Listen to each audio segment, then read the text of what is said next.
Welcome to the Immigrant Entrepreneurs Podcast, episode 67. My name is Alina Warwick, and today we have Sahar Roques on the show. But before we continue with this episode, if you are listening to the show and it brings you value, please share some love by subscribing and leaving a review wherever you're listening to this. Your comment may be featured in one of my future episodes, so stay tuned and connected. That basically the government doesn't recognize it. They basically started persecuting a lot of people. My dad's uncle actually got murdered. Oh my Murdered as goodness. of like executed in prison because of it. People who were kind of involved very much, they became prisoners and for a long time, like 10 years, 12 years sentences. A lot of them got executed or they got tortured and they died under torture.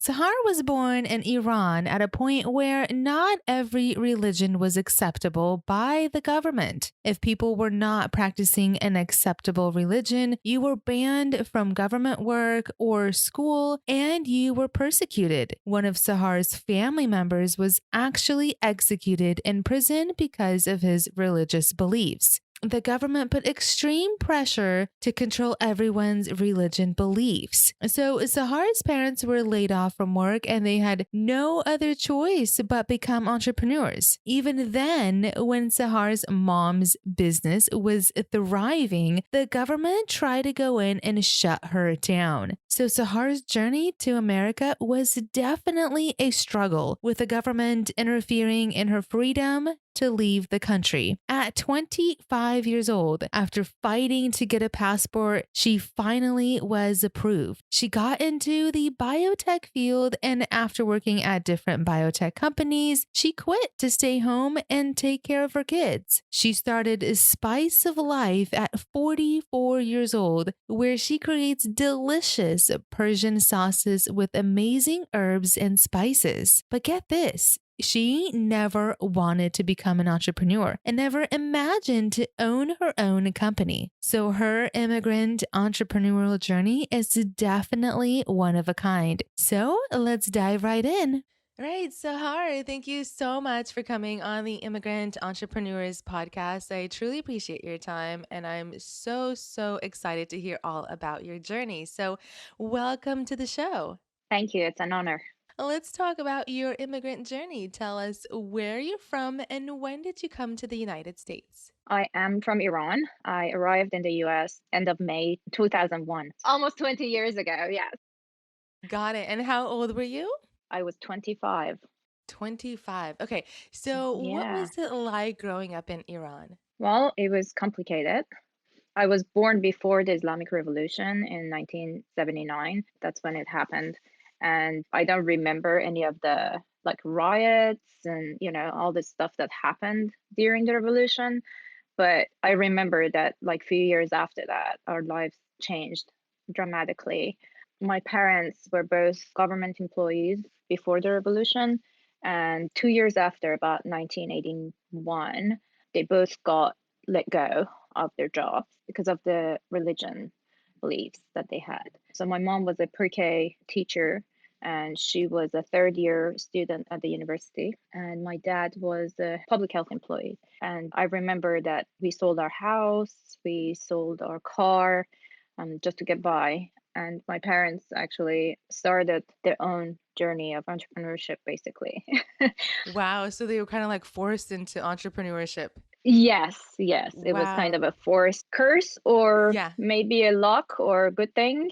Blessing in So, disguise. Yeah. yes, exactly. And tell me, what was the religion and what was going on during that time? So, the religion is a Baha'i religion Okay. that basically the government doesn't recognize it. They basically started persecuting a lot of people. My dad's uncle actually got murdered. Oh my Murdered as goodness. of like executed in prison because of it. People who were kind of involved very much, they became prisoners and for a long time, like 10 years, 12 years sentences. A lot of them got executed or they got tortured and they died under torture. And then they let go of every government employees, or in that case, my mother was also attending university. Higher education got banned for us. So they kind of thought that putting people under pressure, they might change their religion. That was exactly the reason.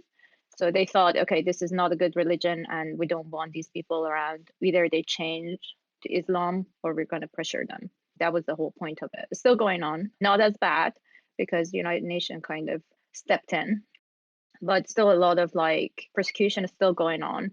They still don't let Baha'is to go to university, higher education. Is it just that religion or any other religion that is not Islamic? It's not any religion. Okay. There are some pressures on other religions like Christianity and especially Judaism with Israel going on, but they recognize those religions because they were before Islam. Hmm. Basically, some Muslims believe that Muhammad is the last prophet, and then after him, there shouldn't be any more prophets. So they don't recognize any prophet after Muhammad. And Baha'ism is very new. It's actually about 200 years old. So they didn't recognize it. So they persecute everybody. Wow. It's so interesting to hear that you guys have experienced because I know my grandparents have experienced some religion persecution in Russia as well. To me, that just seems so long ago. They were Christians and they also had, people were thrown into jail and all kinds of just horrible things happened to it. And to have your family go through it, just it feels so far away, but to have your family go through it is just insane. But thank you so much for sharing that. So, what happened after that? Your parents, did they leave the country or they kind of just started their own businesses and kind of try to live as they created their own businesses? Well, back then, plus all the persecution, they wouldn't let anybody leave. All the Oh, Baha'is' wow. passport were confiscated. So What? they wouldn't give anybody any passport. So anybody who wanted to leave, they had to leave illegally. My parents, with me being young, I think they decided to stay. So they both started their own business. My dad basically started a business with a few of his friends, and they started a notebook factory for schools. And my mom, on the other hand, she tried different avenues. She first started contracting with like some clothes factory for children. Hmm. Then she tried weaving some rugs. Oh, nice. And then none of those work. And then she took beauty classes and started her own beauty salon, which she loved. And she basically did that for 38 years, I think. Then she retired last year. But there was some problems through that as well because she got very famous in our city and she got a lot of clients and she hired a lot of employees. The government didn't like that. And Wow. then they came around saying, you wet your hands and you basically dirty the people, you cut their hair or do anything wet. So you're not allowed to see any Muslims. You can work for Hmm. other religions. And my mom is like, well, I'm not going to ask anybody who come in what Right. religion they are. But they had my mother put a sign up. They said, okay, you're not asking, but like you have to put a sign up. So she put a sign up saying, this business is just for Baha'is and minorities. But the Wow. people didn't mind it, but the sign had to be there. And once in a while, they would all like police actually would come in and shut down the business because Oh they my liked goodness. it. And I remember when I was young and it was just before a new year, and you know how beauty salons are like before Yeah. new year, they're very busy. So they shut down my mom's business and the clients were like, we're not going anywhere else. You have to take care of us. So my mother basically set up one of the rooms in our house. And I remember like people sitting in a living room waiting for their turn, which is chaos. But, Ah. yeah, but we had all these going on, but still my mom persisted and it went as Mhm. strong till she shut down, basically retired, let's say. I love it. I love how creative people can get, under pressure Yes. and, in a garage, in the living room. Yes, just come on through. We'll make it Yes. happen. Yes, exactly. Do not stop. So all the immigrants listening, oh my goodness, wow, we're such grateful and blessed to be in such a country with so many opportunities that no one is coming to shut you down. So we're Exactly. so listening to your mom go through that, we got to be staying creative and on point every single day. So thank you so much for sharing that. I love it. All right. So, Sahar, what happened at 25 years old? How did you come to the United States and what was that journey like? Well, as a young person, when I finished high school, I wanted to have higher education, to be honest. But you're not allowed in Iran. I even like signed up, but they have a section says like, "What's your religion?" And in the form that you apply for Hmm. university, and like, there's no Baha'i in it. So there is this thing saying, okay, if none of these religion matches you, like, say what religion you are. And so you say it, and then they don't say anything till you have to go and pick up the card from a place just before the entrance. And you go there and they're like, sorry, we don't have your card. Wow. So that happened when I was 18.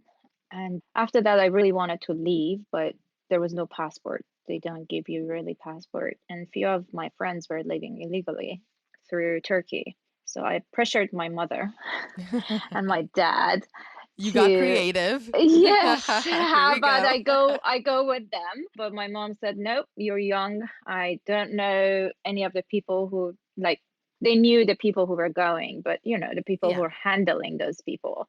And my mother basically said, if I can get a passport, she would let me go, but not illegally. No way. Hmm. So I went and applied for passport when I was 19. And then after that, I went back and forth. They said no, right? But they say no, but they say, okay, there is another form you're going to fill out. And they ask you all these questions about what you do and all about your life. Why do you want to leave the country and all that? And there is someone else. It's like a government employee who interviews you again after you get rejected. Hmm. And nothing. They say, nope. Every week you go and check, and they say, no, it's not ready. You're not allowed. And then at 23, I think, long story short, it went on for a few years. And then around 23, I actually did an appeal in a court. Hmm. I wrote a letter to the court explaining my situation.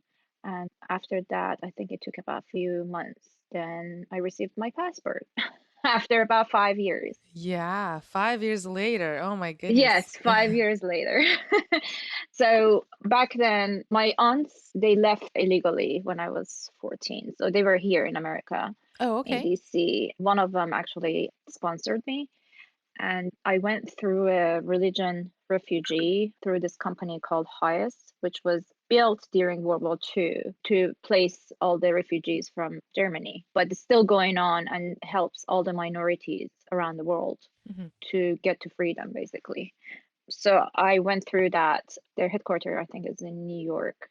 So my aunt applied through that, and they called me from Austrian embassy a few months after, saying that my visa is ready. And I went and got my visa, and I left December 2000 to Vienna, where I didn't know anybody. So there is a person in the airport holding a sign with your name on it. Wow. And so they placed us in like an apartment. It was an apartment. We were 8 people in a very small 3-bedroom apartment living there. So they dropped me off there. So I went basically with 2 suitcases. Where was this at? New York? In Austria. Austria. Austria. Okay. Yes. Okay. Yes. So I had to be in Austria because in Iran there is no American embassy. So I Wow. had to go, yes, I had to go through that. So I was in Vienna for about 5 months to go through all the legal requirements of applying for the religion refugee. And then I had interviews. And after about 4.5 months, I got a visa to come to the US. And you joined your aunt in DC? Yes, she was living here, and I lived with them when I came for Hmm. about 4 or 5 months. And then I got my own place as of like, I got a job and I got to college at the same time and started to be independent.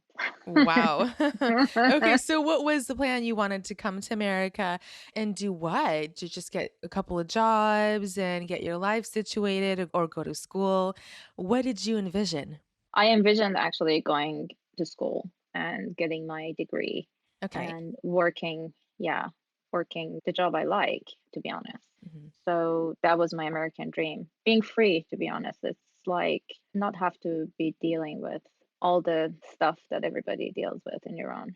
Yeah. And did you know English before you came? My English was pretty good. My vocab was very good, Okay. but not speaking. So, not speaking and not understanding that much.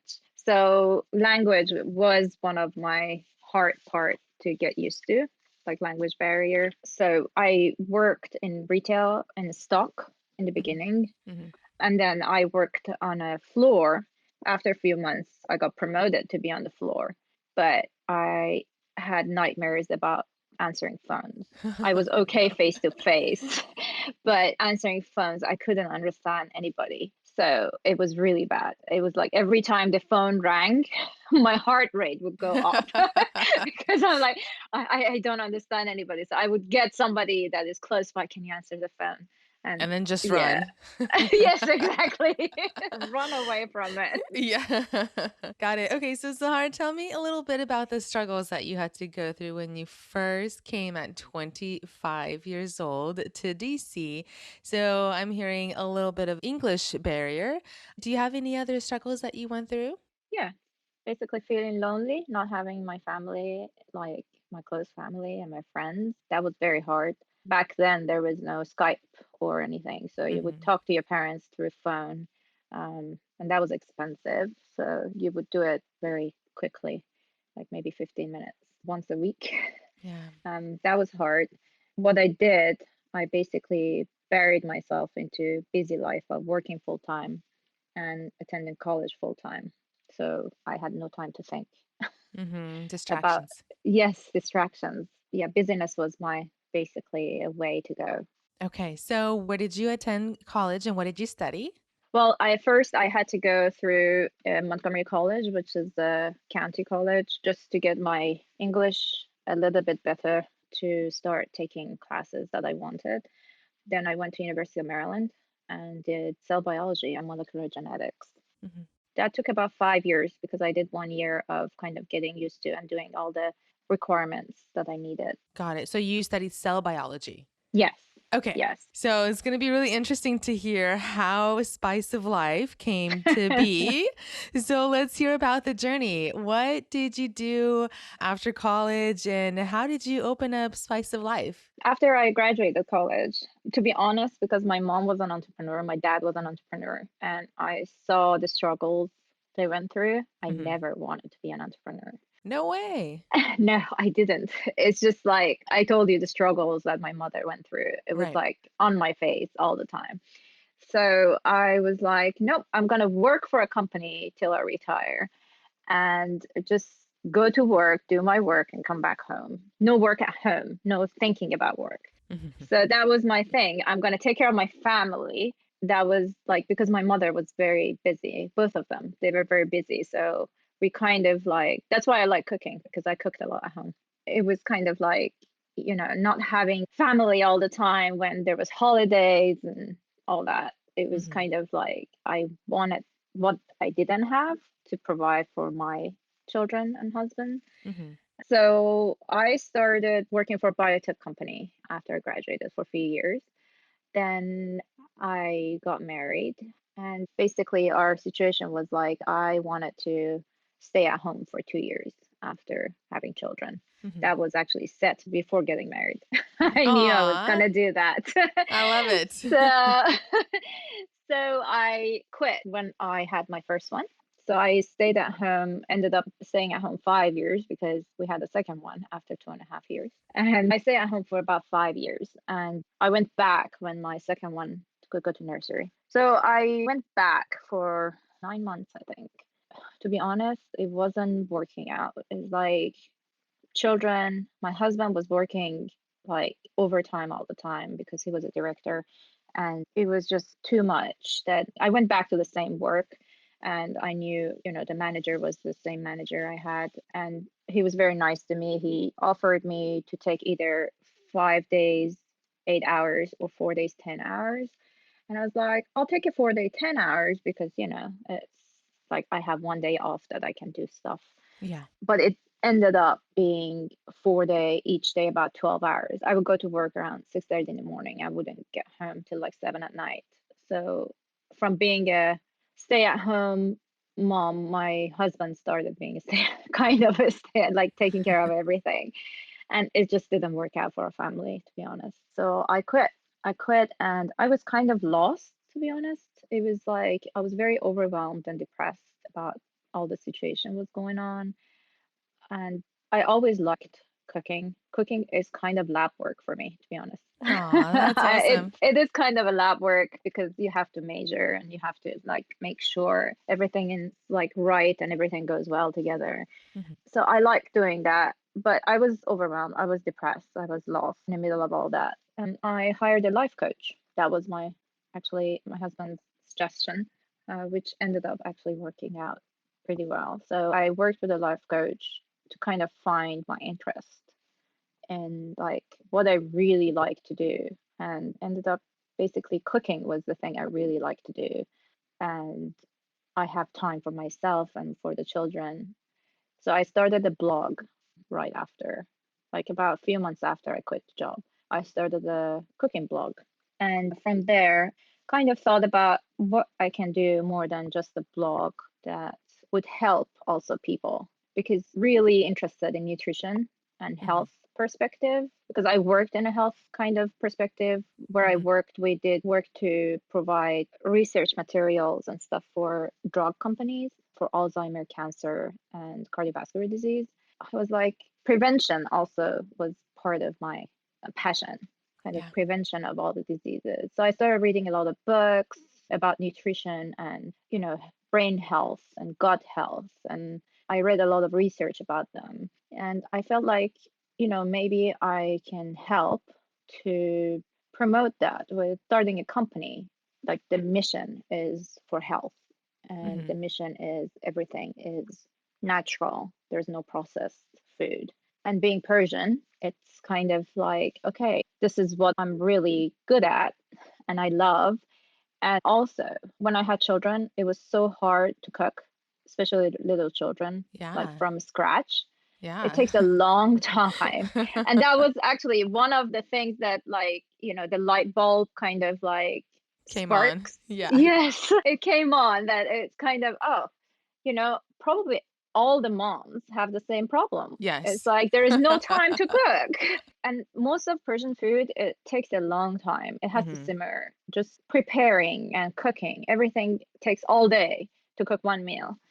So I kind of thought, that would be a good idea to help others who are very busy to enjoy a healthy meal without having to chop or shop or like do all those thinking. Mhm. Just something prepared that they can just pour over their protein or just have a pasta or rice with it. So that's when Spice of Life came to life.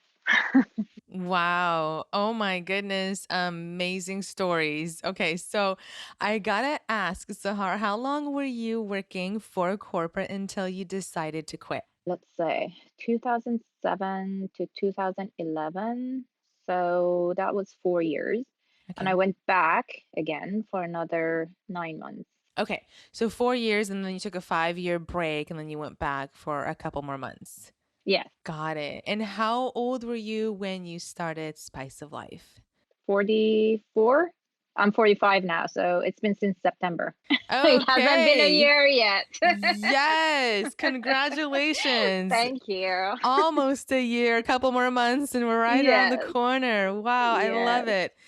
And so tell us a little bit more about Spice of Life. I saw on your website you got, is it like salsa, the canning jars? Do you sell these online? Tell us a little bit more about Spice of Life. Sure. As I said, it's kind of like my health background and my Persian background got together. Mm-hmm. And so these are simmer sauces that you can add to your own protein. They're vegan, they're very diet friendly, they're gluten free, they're non GMO, all natural, no preservative in them. And they are in a jar. So they're simmer sauces that you can add like chicken, lamb, Or if you're vegan, you can add chickpeas maybe Uh-huh. to the eggplant tomato sauce. We have just two SKUs at the moment, working on a third one. Nice. And yeah, so it's basically less than 20 minutes. Your dinner would be ready and it's all fresh. So I'll do all the work. I wear all the hats at the moment. Mhm. So I do the manufacturing, I do the sales, I do the marketing. It takes about 2 days to prepare the food because there's a lot of cleaning and chopping the vegetables going on.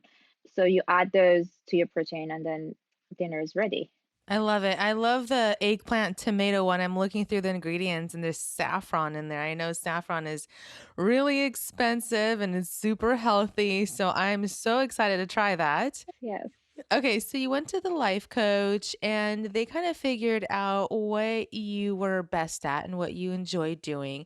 You started a blog, and then what happened? Did you go to farmers market to sell these products or you kind of just put it online? What were the beginning steps like for you? So the beginning steps, I started listening to a lot of podcasts and reading books about entrepreneurship. And also I have few mentors that I kind of follow. I don't know if they know they're my mentors, but yeah. So Marie Forleo was one of them. And I Yes. actually listened to a lot of her podcasts, read her book, and took her business class, the B school. The B school, yes. Yes, I took that class, and that actually kind of got me to start the business. But I didn't start with farmers market. I basically went all in. First, I developed the recipes. I gave them out to people to try and give me feedbacks, like friends and family, to try them and give me some feedback about them because they're fusion. They're not completely Persian, so I Mhm. have my own kind of twist in them. Your own spice to it. Yes. So I gave them to friends and family with different tastes to tell me if they like it, what do they think about it. So I did all that. And then I basically went on and started the process of doing basically registering the company. And then because it's food, it has a lot of health regulations with it. Mhm. So I had to go through a lot of steps of that to do the jars, especially in DC. They're quite, the restrictions are the regulations are very tight. Strict. So, Mhm. yeah, yeah. So they're very strict. So I did that. It took about 2 years. And then I, hired a graphic designer. I decided on the jar, what kind of jar I want. All that took a long time. And then I hired somebody to do the website for me. So all that took a long time. And it took about 2 years to launch the product. I started thinking about it 2018, and that's when I think it was April of 2018 that I registered the company. Got But it. Got it. the whole thing took a long time to come. So did you have to make these in a commercial kitchen? Yes. So that's And how did that's that one happen? thing.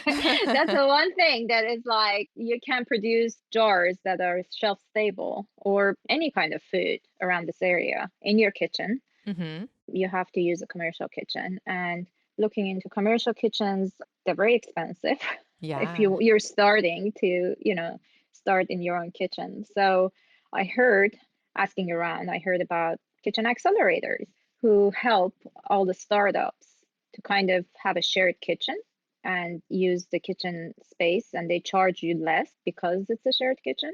Mhm. And then I started basically shopping around. We have like few of them. There are not many choices in the area.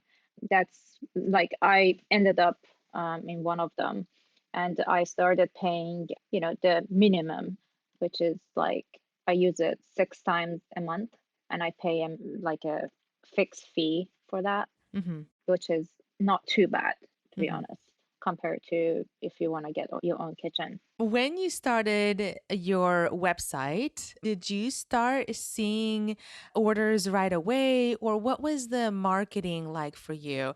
I know you said you passed the jars around to your family and friends, but did you go to Facebook? Did you go to social media to get your name out there? Yes, when the website was up and running, I did also did Facebook and Instagram. These are the two platforms I'm mostly on, and I started doing some marketing on there. And then I found few people who are like not ambassadors. They kind of like promote local companies. Mm-hmm. I gave them my product. They didn't like charge for a sponsorship or anything. I gave them my product and then they put it up there and talked about it. And that was very nice. I did that with about two, and then another person who is ambassador. She actually bought my product and she really liked it. So she talked about it and it's on her website. That's one of the locals. Okay. Yeah, that was very nice. And then my friends and family started buying from the website. But to be honest, I didn't get much attraction till I started farmers market and I started doing wholesale. We're in few stores at the moment and I'm doing like, well, it was very hard during pandemic Mm-hmm. because you can't do any demos or tasting. Yeah. So it's kind of trust me and buy this thing. Some people trust you, some people don't, you know. Yeah. So Yeah. it's a little bit hard to do that. But we're growing, and now the pandemic is kind of going down with vaccinations. So some people actually started asking me to do demos outside Mm-hmm. with like distance and still like wearing masks and eating it a little bit further down. But it started growing, like people buy when they taste the product, Mm-hmm. and they trust you, that okay, the product that looks good also tastes good. Yeah. Because it's kind of something that, you know, Persian food, we all know it as like kebabs are very popular. Yeah. A lot of people think like kebabs are the only Persian food. Those are kind of like barbecues, right? It's like you don't do it every day. Simmer sauces are, or we call it stews, are the things that are homemade and you do them at home almost every day. You cook different stews. So this is kind of a like a regular food for Yeah. Persians or Iranians. Not a lot of people are familiar with it. So it's a Yeah. little bit hard. Okay, I'm saying these things are in it, especially my herb and bean sauce. The things that are in it, if you just think about it, they're like, we don't know how that's going to taste like till you taste it. And I have a lot of actually non-Persian friends that they love it because it's very fresh, it's very herby, and it's also like tangy. It has a lot of Mm-hmm. lime, fresh lime and lemon juice in it. Mm-hmm. So they say it's kind of like a Persian pesto for us. That's what they say. Can't wait to try it. Sure. So, Sahar, where can our listeners find your products? I know they're online on your website. Did you say you're in local shops as well? Yes, we're in a few local shops in DC. We're in three Rockville shops, Yekta Market, which is Persian market, Grosvenor Market, Dawson's Market, and we're in Shop Made in DC, which is all this stuff basically it's like local in that shop. It's very pretty shop. They have Uh-huh. arts plus like they have food. It's Uh-huh. very interesting. Shop Made in DC, they have four locations and we have Old City Market and Odd Provisions are those um, places that we're at. I do pop up sometimes. If you follow me on Instagram or Facebook, you can see where I'm gonna be. Like every pop up, like last weekend, I did a Main Street pop up on DuPont Circle, Mm-hmm. which was 55 vendors from local artists and foods and every entrepreneur. So that was very fun. And I do some pop ups in farmers markets as well. So if you follow Awesome. me on Instagram, you can see the dates when it's coming up. Oh, okay. So I cannot wait for your product to get to Whole Foods. Oh, thank you. Yes, me neither. I'm kind of like, you know, Whole Food takes a long time. So they are in the process of reviewing it Oh, good. since October.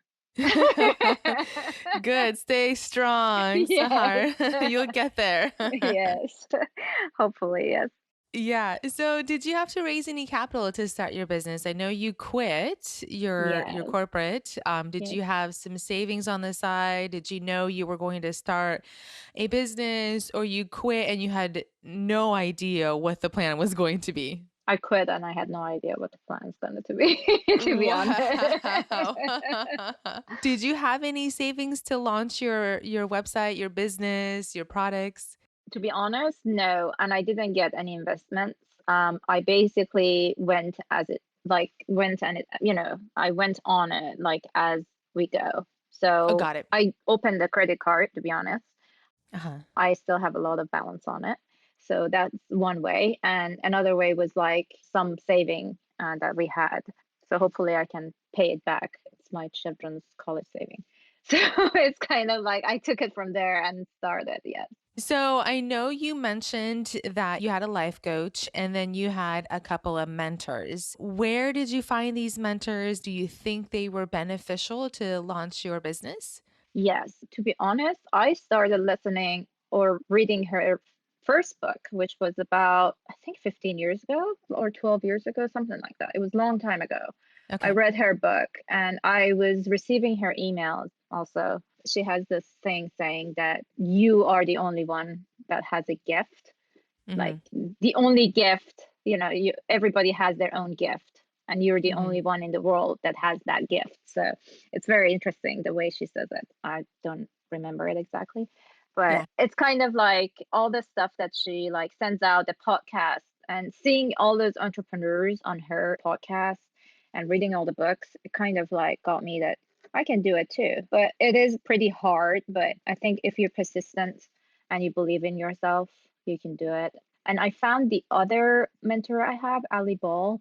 I found her on Facebook and Instagram, and she mentors people with packaged food goods. And she has courses to kind of help you to get to wholesale accounts, which is very interesting because when I have no business background, everything is science. So getting into the business, it was very interesting how you need to, approach because first off, just before I launched, Kihi was interested in my product, and the buyer actually asked me to send samples and stuff, Hmm. and I did. And he's like, "Where is the sales sheet and price sheet?" And I'm like, "What?" What's that? Yes, exactly. So after I took the class with Ali Ball, it's like, oh, okay, I need to do all these. And that helped me a lot to kind of get on board with like what's going on with the whole world of CPG and packaged goods and wholesale, and what I need to provide for people to be interested in just like even tasting my things or ordering them. That was actually very helpful. Uh-huh. Courses that she offers, which is called Retail Ready, and we also have a Facebook that are all the people who do packaged food, Hmm. who are from like launched it like 10 years ago or who are launching now. So any question you have, you go on that Facebook and you're like, okay, I'm doing this. What do you think I should do? And then, people with more experience would come up and say, oh, you do this or you do that. It's very like very, very good community and helpful to be Hmm. in, to be honest. That helped me with the business aspect a lot. And you mentioned you were reading a couple of books. What were those books? The books I read, the Marie Forleo one is Everything is Figureoutable. Okay. That's one of the books. And the business books, I think it was Lean Startup was one of them that I Okay. read. And then Lean Analytics is another one for accounting. By the way, I'm very bad at numbers also. Yeah. So it's like, okay, I kind of like push them under the rug. And then, when they need to be taken care of. But now I actually also hired Sarah Delavan, who is a consultant accountant for Uh-huh. food companies. So, which is great. So she has like an Excel sheet that she put up, and then you can like put in your numbers, and then we have this consulting and talking that, okay, I need to do this to have more benefits, or I need to do that to be profitable, or I need to do that at least to kind of, not lose money by the end of the year. Like it's very, very helpful. I'm doing that as well. So I have these three mentors that have been helping me throughout throughout Wow. my journey. Yes. Yeah. And I hear that all the time, Zahar, on this show, that mentors are super powerful in our entrepreneur journey. So it's really nice to hear that you grabbed a hold of some of these mentors and continue to work with them to see some amazing success. So, Zahar, I wanted to switch gears and I wanted to ask if you can share some of the mistakes that you went through. You're still kind of fairly new.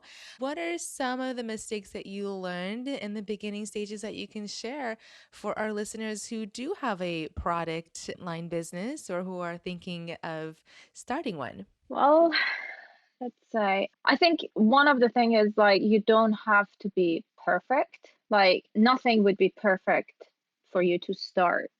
I think you have to take a risk and start when you're good and then grow and learn as you go, Hmm. because nothing is going to be perfect. You think it's perfect. Like I actually had everything set, my jars set and like labels and everything. And then for the pricing, the pricing was too high. I first had a 16-ounce jar and I thought, okay, this would, be good for four people. And most of the people who would buy it is like, usually have children or their families. So I started doing the 6 ounces. And when I did the pricing, it was too high just before I launched, like a month before I launched. So I changed the jar to Hmm. 12 ounce. That took another nutritional fact pricing because I had to submit another recipe to them. It was a cost again. And Hmm. I had to change all of my labels Wow. to smaller ones and with the new nutritional fact. And, I had some stuff on the 16-ounce because it was a bigger jar. I had, the story about me a bit, plus all the other things on it. I had to Hmm. kind of take some stuff out that were not necessary to be there because now the jar is smaller. There's no room in it. And then so I went through that like a month before I launch. And after, it's funny because after like, okay, I launched and, the jars were ready and the labels were all ready. And then now I putting the labels on and there's wrinkle in the bottom of it because Oh no. the jar is different from the last one. Oh Even though no. it's taller, but it has like a little curve at the end of it. So then I have to go back to my designer and saying, can you please redo this sizing again? And so, I ordered like 500 labels. I had to go through them. I couldn't just throw them away. So the first 500 jars were all like a little bit, it's not much, but a little bit of a wrinkle at the bottom. But Yeah. you have to do what you have to do. And it's kind of like sometimes not everything works your way, and it's okay. It's like, you learn as you go, and it's okay not to be perfect. It's good enough sometimes, Yes. you know. Yes. So, yeah, don't try to be perfect because then you go in and you feel like, oh, you have to change this, you have to change that because you didn't know, because you weren't in the business. You didn't know what was going on. So, Yes. And thank you so much for sharing that because I love talking about mistakes or failures a lot on this show because we cannot go into a business thinking that everything is going to go smooth, like you said. And if there's a mistake, tweak it, change something, and move on. And it's just so powerful to hear all these stories to keep us positive throughout all of the mistakes that we do encounter on a daily basis. And so, thank you so much for sharing that. hey, So, Sahar, what does the American dream mean to you? American dream. I would think, like, for me, freedom is one of them because I didn't have them growing up.